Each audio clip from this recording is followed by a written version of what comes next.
Good morning students. आज आपण आपला जो तिसरा टॉपिक आहे तो म्हणजे सूक्ष्म, लघु व मध्यम उद्योग या अनुषंगानं अभ्यास करणार आहोत. आपल्याला माहिती आहे की जगातील सर्वच विकसित देशात आणि त्या देशाच्या प्रगतीमध्ये सूक्ष्म, लघु व मध्यम उद्योगाचे योगदान हे मोठे आहे. भारतासारख्या विकसित देशाच्या अर्थव्यवस्थेत सुद्धा सूक्ष्म, लघु व मध्यम उद्योगांना देशाची प्रगती साधण्याच्या दृष्टीने अनन्यसाधारण महत्त्व आहे आणि त्यामुळेच या उद्योगासाठी भारत सरकारने स्वतंत्र मंत्रालयीन विभाग निर्माण केलेला आहे आणि म्हणून या सूक्ष्म, लघु आणि मध्यम उद्योगास भारतीय अर्थव्यवस्थेच्या प्रगतीचे प्रमुख साधन, इंजिन ऑफ ग्रोथ असे मानलेले आहे आणि त्या दृष्टिकोनातून सूक्ष्म, लघु आणि मध्यम उद्योगाचा अभ्यास करणार आहोत. या अभ्यासामध्ये आपल्याला प्रस्तावना, concept of small, medium and large industry as well as medium industry, importance of small and medium industry, scenario of small and medium industry in Maharashtra, and problems of micro, small and medium industry, and to suggest suitable measures to overcome these problems of micro, small and medium industry in India as well as Maharashtra. This is our syllabus regarding this unit. or आपल्याला माहिती आहे की small industry plays vital role in the development of entrepreneurship and self employment in underdeveloped and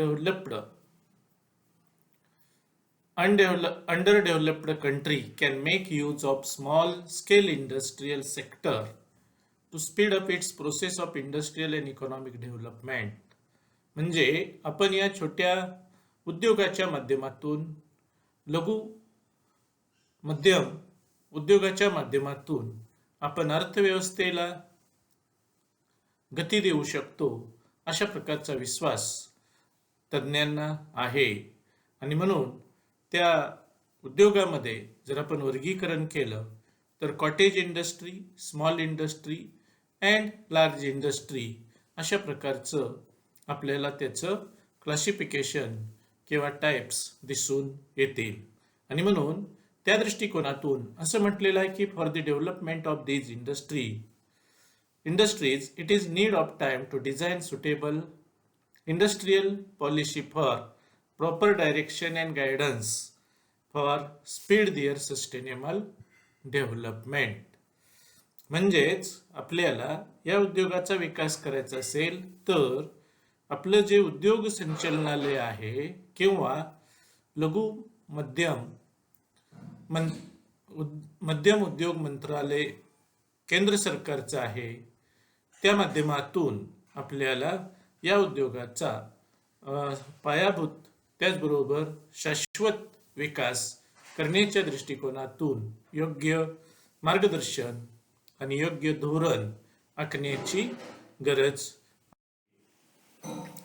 आता या उद्योगाची गरज जर आपण विचारात घेतली किंवा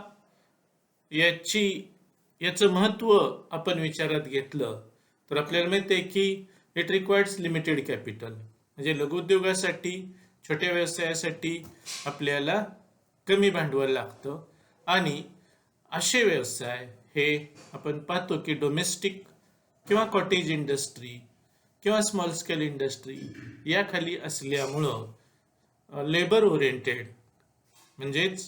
ओरिएंटेड असतात आणि श्रमावर आधारित जास्त असतात आणि याचा परिणाम म्हणून आपणाला या माध्यमातून मोठ्या प्रमाणात स्थानिक पातळीवर आणि ग्रामीण भागामध्ये रोजगार निर्मिती होण्यास मदत होते. दुसरा भाग आहे की आपला देश हा कृषी प्रधान देश आहे आणि मग या कृषी प्रधान देशामध्ये जो मोठ्या प्रमाणात शेतमालाचं उत्पादन होतं आणि त्या मालावर आपल्याला या छोट्या छोट्या उद्योगाच्या माध्यमातून प्रक्रिया उद्योगाच्या माध्यमातून काय करता येतं तर प्रोसेस करता येते आणि म्हणून most of agro based industries are micro small and medium industries. म्हणजे आपल्याला ॲग्रिकल्चर सपोर्ट किंवा व्हॅल्यू ॲडेड फंक्शन किंवा मूल्य वृद्धीचं काम, कृषी क्षेत्रात मूल्यवृद्धी करण्याचं काम हे अशा प्रकारचे छोटे उद्योग आपल्याला करताना दिसून येतात. त्याचबरोबर हे जे उद्योग आहेत, व्यवसाय आहेत, हे काय करतात तर तिथल्या स्थानिक परिस्थितीचा अभ्यास करतात, तिथल्या बिझनेस ऑपॉर्च्युनिटी, लोकांचे प्रश्न आणि तिथल्या लोकांची गरज विचारात घेऊन तशा प्रकारच्या वस्तू आणि सेवा पुरवण्याचं काम हे अशा प्रकारचे छोटे व्यवसाय किंवा micro small and medium industry करताना दिसून येते. आणि म्हणून considering this importance I have studied importance regional statistics of small and medium industries and problem and suitable suggestions for their prospects. आणि म्हणून आपण या पद्धतीनं त्याचा करणार आहोत. आता आपल्याला माहिती आहे की या दृष्टिकोनातून या micro small and medium enterprises याच्या व्याख्या निश्चित केलेल्या आहेत. अर्थात या ज्या व्याख्या निश्चित केलेल्या आहेत त्या दृष्टिकोनातून सेंट्रल गव्हर्नमेंटनं 2006 मध्ये micro small and medium enterprise act हा पास केलेला आहे आणि त्या कायद्यानुसार आपण या व्याख्या विचारात घेणार आहोत. अर्थात या व्याख्या निश्चित करत असताना किंवा कन्सेप्ट क्लिअर करत असताना त्यांनी capital investment in process industry and service sector याचा विचार केलेला आहे.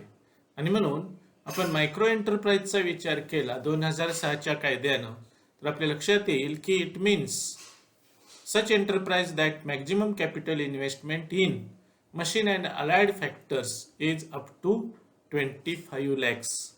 म्हणजेच यंत्रसामुग्री आणि इतर घटकामध्ये ज्या उद्योगामध्ये 25 लाखापर्यंतची गुंतवणूक केलेली आहे त्याला मायक्रो इंडस्ट्री म्हटलेलं आहे. आणि सर्व्हिस सेक्टरमध्ये सेवा उद्योगात जर 10 लाखापर्यंतची गुंतवणूक केलेली असेल तर त्याला आपण मायक्रो इंडस्ट्री म्हणू शकतो. आता स्मॉल इंडस्ट्री किंवा लघु उद्योग कशाला म्हणायचं तर such enterprise that maximum capital investment in machine and allied factors is up to 5 crores and in case of service sector maximum limit of investment is up to 2 crores only. म्हणजेच लघु उद्योगासाठी भांडवल गुंतवणुकीची मर्यादा ही 5 कोटीची आहे आणि सेवा क्षेत्रासाठी भांडवल गुंतवणुकीची मर्यादा 2 कोटी आहे.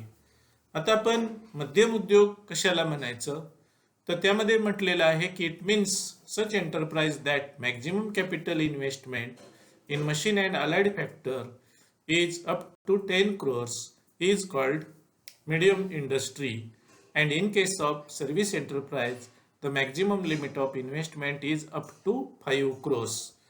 म्हणजेच मध्यम उद्योगासाठी 10 कोटीची भांडवल गुंतवणुकीची मर्यादा आहे आणि त्यामध्ये म्हणजे प्रक्रिया उद्योग आणि जर सेवा उद्योग असेल तर त्याची मर्यादा 5 कोटीची आहे. हे जी डेफिनेशन आहे त्यामध्ये म्हटलेलं आहे मायक्रो युनिटच्या बाबतीमध्ये and MSMEs will now be called micro unit if up to 1 crore. आता पूर्वी किती होती तर 25 लाख.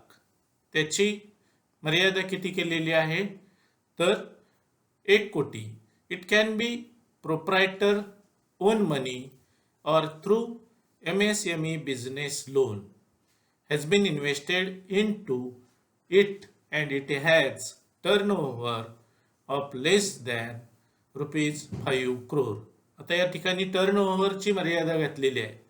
म्हणजे 2021च्या कायद्यानुसार आपल्याला 1 कोटी रुपये पर्यंत स्वतःचं किंवा कर्जाऊ भांडवल जर त्यामध्ये गुंतवलेलं असेल आणि त्याचा टर्नओव्हर 5 कोटी पर्यंत असेल तर त्याला मायक्रो इंडस्ट्री किंवा मायक्रो युनिट म्हणून ओळखलं जाईल. आता स्मॉल स्केलच्या बाबतीमध्ये काय आहे तर त्यामध्ये as per the small scale unit the investment limit has been doubled from the earlier rupees. आपल्याला माहिती आहे की पूर्वी किती होतं 5 कोटी. त्याच्याऐवजी आता किती इन्व्हेस्टमेंट केलेली आहे 10 कोटी. म्हणजे 10 कोटी रुपयेपर्यंतची मालकाची किंवा मालकाने घातलेलं किंवा कर्जाऊ स्वरूपात केलेली गुंतवणूक, कर्जाऊ स्वरूपात घेतलेली रक्कम आणि त्याद्वारा केलेली गुंतवणूक ही 10 कोटीपर्यंतची विचारात घेतली जाईल. आणि आपल्याला माहिती आहे की टर्नओव्हर हा किती गृहीत धरलेला आहे 50 कोटीपर्यंत. Now this definition all MSME service enterprise included earlier service enterprises were under investment up to rupees 2 crore category. म्हणजे सर्व्हिस सेक्टरमध्ये सर्व सर्व्हिस सेक्टरला आता 2 कोटीची भांडवल गुंतवणूक काय केलेली आहे देण्यात आलेली आहे. म्हणजे मायक्रो स्मॉल अँड मीडियम हे सर्वच एकाच कॅटेगरीमध्ये गुंतवणुकीची मर्यादा आणलेली आहे आणि त्यांना स्मॉल युनिट्स म्हणून ट्रीट केलं जाईल. त्याची भांडवल गुंतवणुकीची मर्यादा 2 कोटी एवढी आपल्याला दिसून येईल. आता आपण new definition of medium unit. आता पूर्वीची जी मध्यम उद्योगाची मर्यादा होती ती किती होती तर 5 कोटी होती. काय 5 कोटी म्हणजे पूर्वीची लघु उद्योगाची होती 25 ते 5 कोटी आणि मध्यम उद्योगाची होती 5 ते 10 कोटी. आता त्याची मर्यादा किती केलेली आहे 20 कोटी. An enterprise that has an investment up to rupees 20 crore along with turnover of less than rupees 100 crores will now be called a medium unit. म्हणजे इथं आपल्या लक्षात येईल की 10 कोटीची मर्यादा 20 कोटी भांडवल गुंतवणुकीच्या बाबतीत केलेली आहे आणि टर्नओव्हर हा 100 कोटीपर्यंत मान्य केलेला आहे. आता पूर्वीची काय होती तर earlier investment of medium unit was up to rupees 10 crore आणि सर्व्हिस सेक्टरची काय होती सर्व्हिस सेक्टरची आत्ताची जी मर्यादा आहे ती 5 कोटीपर्यंत आपल्याला दिसून येईल. तर अशा पद्धतीनं आपल्याला इथं विचार करणं गरजेचं आहे. तर व्याख्या या अनुषंगाने आपण विचार केलेला आहे. आता आपण या micro small and medium enterprise याचं जर महत्त्व विचारात घ्यायचं झालं तर याला का महत्त्व आहे तर आपल्याला माहित आहे की पहिलं म्हणजे जनरेशन ऑफ एम्प्लॉयमेंट. कारण most of the micro, small and medium industries are functioning labor oriented as well as partially labor oriented and partially machinery oriented. आणि मग ज्यावेळी it requires skilled, semi skilled and unskilled workers also. आणि मग त्या माध्यमातून आपल्याला स्थानिक पातळीवरील लोकांना मोठ्या प्रमाणात रोजगाराच्या संधी उपलब्ध होतात. आणि आपल्याला माहिती आहे की रोजगाराची संधी प्राप्त झाल्यामुळं तिथल्या लोकांच्या हाताला काम मिळतं, हातामध्ये पैसा येतो, मग त्यांची क्रयशक्ती वाढते, त्या माध्यमातून त्यांच्या राहणीमानामध्ये सुधारणा होते आणि हे जे चक्र आहे ते खऱ्या अर्थानं रोजगार निर्मितीमुळं पुढं तयार होत असतं. दुसरा भाग आहे की प्रॉपर युटिलायझेशन ऑफ रिसोर्सेस. मी बऱ्याच वेळा म्हणतो की we have plenty natural resources. म्हणजे आपल्या भारतामध्ये तर नैसर्गिक साधन सामग्री मोठ्या प्रमाणात आहे, अनुकूल हवामान आहे किंवा विविध प्रकारची पीक पद्धती आहे, मोठा सागरी किनारा लाभलेला आहे, horticulture and animal husbandry sector यामध्ये सुद्धा आपण खूप प्रगतीवर आहोत.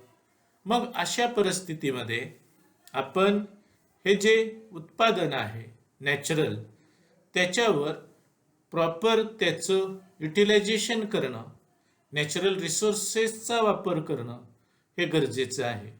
पण हा वापर करण्यासाठी आपल्याला एकदम मोठी इंडस्ट्री उभी करण्याची गरज नाही. तर त्या माध्यमातून आपण स्थानिक नैसर्गिक साधनसामग्रीचा, मनुष्यबळाचा योग्य वापर या माध्यमातून आपण करू शकतो. Scope for craftsman and artist.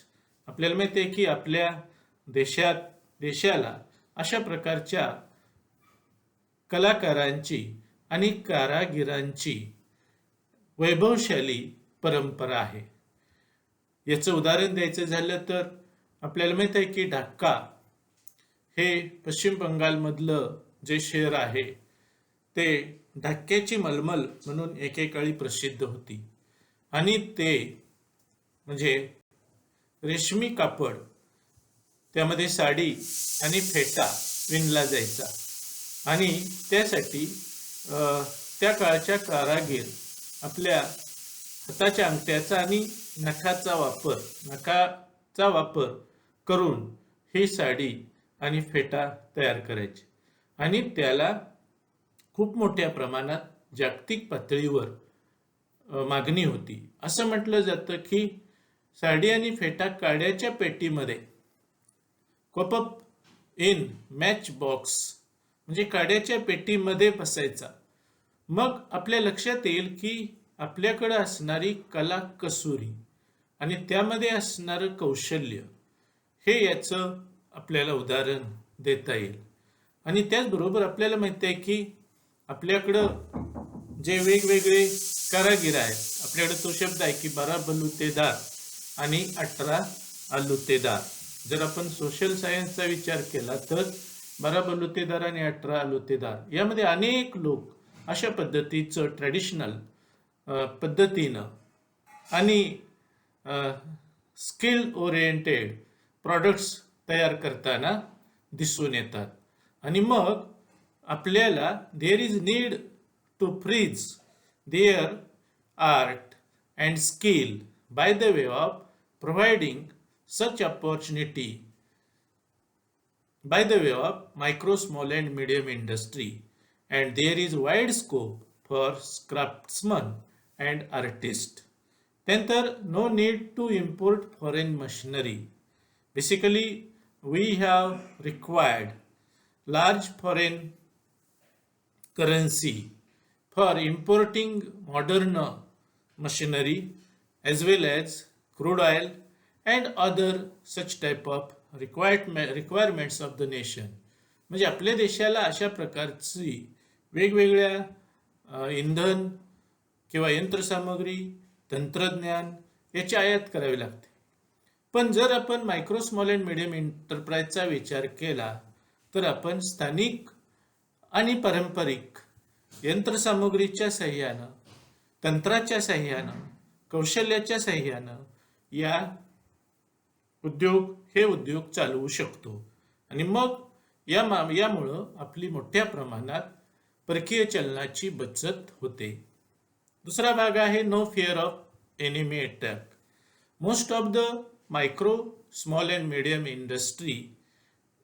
industries are located in rural area, urban area, hilly area, in all over India.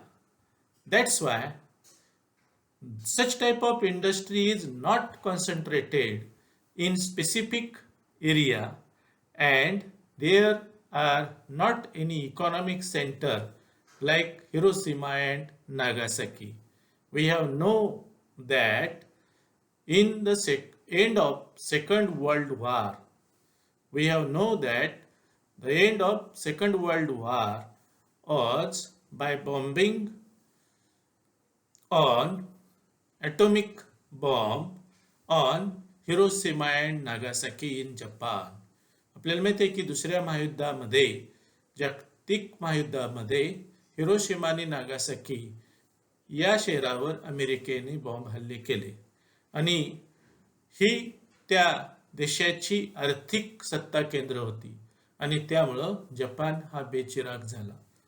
म्हणजेच no fear of enemy attack म्हणजेच our economy as well as property is spread by the way of micro, small and medium industry in all over rural area. So there is no fear of enemy attack on specific city or specific region. Demand based production. Basically, most of the micro, small and medium industries are producing their product as per local requirement of the people, and they are producing product like demand based production. So there is no problem of high production and stock etc. आणि म्हणून ज्यावेळी आपण मागणीप्रमाणे उत्पादन करतो त्यावेळी आपल्याला इतर स्वरूपाचा खर्च म्हणजे रॉ मटेरियल मोठ्या प्रमाणात खरेदी करणं, त्याचा स्टॉक करणं किंवा फिनिश्ड प्रॉडक्ट तयार झाल्यानंतर त्याला मागणी किंवा त्याची विक्री होईपर्यंत मोठ्या प्रमाणात मालसाठा करणं, डिस्ट्रीब्युशन चॅनल डेव्हलप करणं, मार्केटिंगवर खर्च करणं यासारख्या गोष्टींची गरज नाही, कारण आपण स्थानिक पातळीवरील लोकांचा विचार करून त्यांच्या मागणीप्रमाणे उत्पादन करतो.